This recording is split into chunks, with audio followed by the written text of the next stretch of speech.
prie. Alors merci déjà d'avoir attendu. Je sais que c'est pas évident si tu peux. Voilà. Donc Madame Cretin était présente. Par contre, le directeur général adjoint n'était pas présent pour une autre réunion sur la vaccination. On a regretté sa non-présence. Pour aller tout de suite dans le vif du sujet, elle nous a représenté la problématique de la montée en charge Covid. Bla bla bla bla bla. Vous imaginez le laïus qui a pu être fait, le discours. Au final, pour arriver que la décision n'a pas été prise.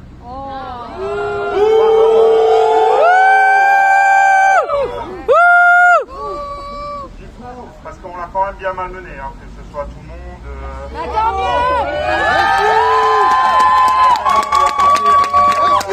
On a régulièrement repris sur ce qu'elle disait et on lui a bien fait comprendre les difficultés et qu'on n'était pas d'accord avec ce qu'elle avançait. Et du coup, il y aura une réponse demain. Voilà. Ça, Joyeux Noël. Putain, bordel. Et en fait, ce qui se passe, et pourquoi elle ne pouvait pas nous donner la réponse, et ça je peux l'entendre, c'est parce que du coup maintenant il y a une emprise nationale sur cette décision. C'est-à-dire comme on a fait marcher nos leviers au niveau ministère et d'où la présence de Didier Biry qui est présent et qui a ses entrées forcément au niveau de Monsieur Véran directement, ils sont un peu malmenés et ils sont un peu dans la décision, ils se méfient.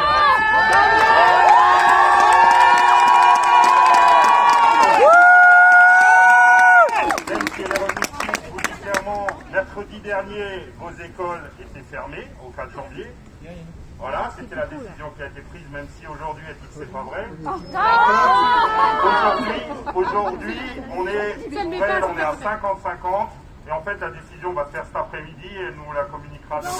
Mais c'est bien parce qu'il y a eu le mouvement, c'est bien parce qu'il y a eu la pression médiatique et c'est bien parce qu'il y a eu la remontée, les leviers au niveau du ministère. Donc je crois que c'est une victoire collective. Je crois que ce mouvement avait toute raison d'être et ça a permis aux représentants des étudiants de faire remonter les réalités du terrain. Parce que, par exemple, elle nous a annoncé que vous aviez tous eu vos congés. Hein, c'est faux. Voilà, bien sûr, c'est faux. Elle nous a annoncé que vous étiez tous utiles au niveau du Covid. Bien sûr. Vous n'avez pas donné la décision, alors on a dit mais comment ça se fait que les plannings sont déjà faits pour le mois de janvier, donc c'est pas de sa faute, c'est pas elle qui gère les autres. Et il n'y a jamais personne qui gère. Voilà, donc aujourd'hui, on a aussi également, et c'est une notion qu'on n'avait pas forcément au départ, c'est-à-dire que si la réponse est négative, on a demandé à ce qu'il y ait un volet social supplémentaire apporté à cette réponse négative pour vous apporter une aide dans vos difficultés financières par rapport au logement et à la prolongation et tout ça. Bien sûr, c'est pas ce qu'on veut.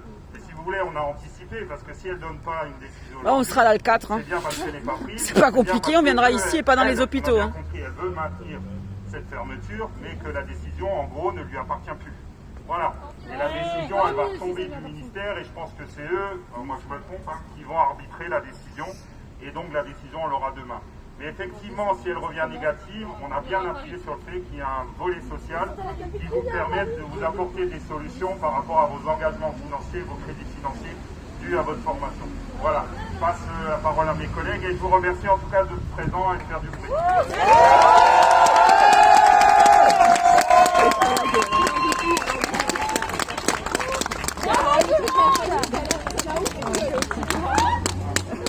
C'est une bonne idée. Il fallait faire recto verso parce que alors là, c'est vraiment pour la prochaine fois.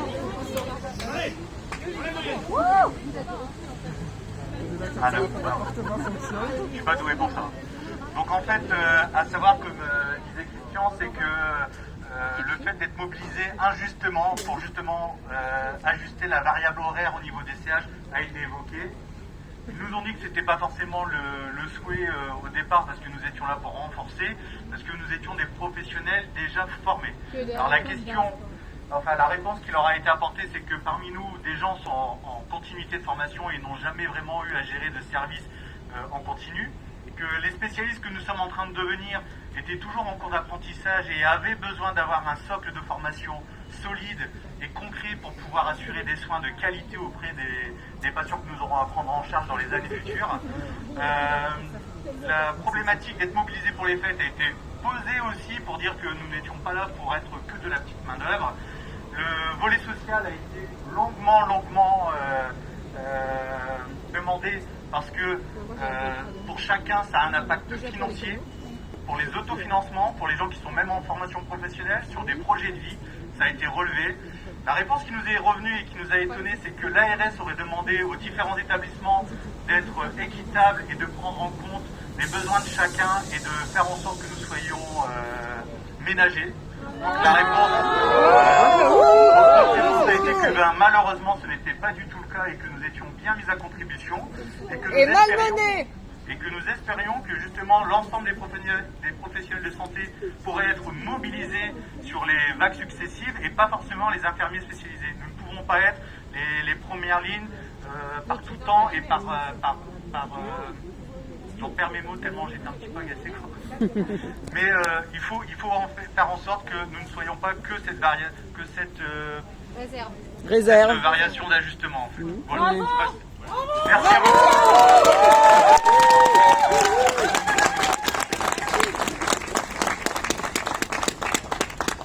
Et pourquoi les cadres ils sont pas... Pourquoi les cadres? Alors la question a été posée et c'est ce qui nous a fait sourire parce que apparemment comme ils sont en formation universitaire... Mais on est en quoi? Nous avons bien dit que nous étions pour une majorité tous en formation universitaire. Mais non, si, là, c'est le test pour les universitaires, quoi. Ibod, il faut arrêter maintenant. Il y a d'autres formations spécialisées. On fait des bourris parce Si qu'on on a a un dit que se prodiguer des soins et qu'ils ne sont pas mobilisés. Donc pas toujours les mêmes. sans tour Je vais finir alors, déjà tous à remercier.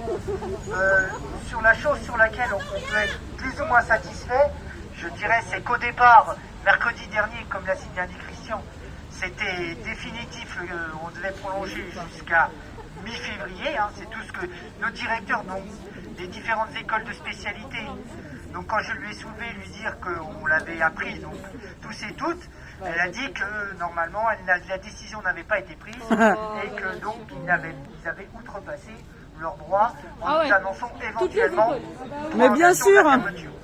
ils comprennent mal le français, nos directeurs, c'est malin, c'est magnifique.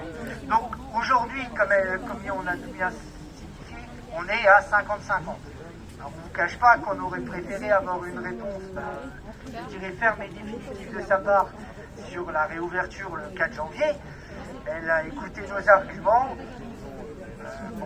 On espère qu'on va avoir gagné ce combat, tous et toutes. On lui a exposé donc tous et toutes la souffrance que pouvaient nous tous avoir, en lui expliquant aussi qu'on n'était que 380 étudiants sur toutes les écoles du Grand Est, qui ne représentent pas forcément une main-d'œuvre énorme, avec le personnel qui peut être démobilisé d'autres endroits. Mais bon, donc on verra. Et pour les PUR, parce que Sophie est plus timide, elle peut plus parler. Ouais, franchement, elle s'est super bien battue pour vous. C'est surtout le volet social a été abordé.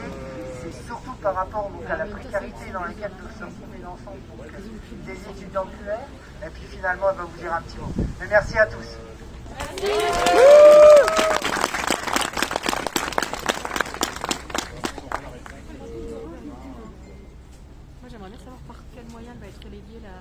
Alors, moi je voulais vous dire que quelle que soit l'issue de cette réunion et la réponse qu'on aura demain, vous pouvez être très très fiers de vous parce que on a réuni 15 promotions du Grand Est, 3 filières de spécialités infirmières différentes et je pense que ça c'est déjà historique. Je suis très fière de vous, je suis très fière de vous.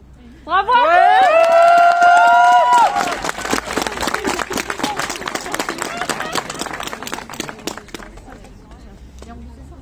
Voilà, on aurait été solidaires.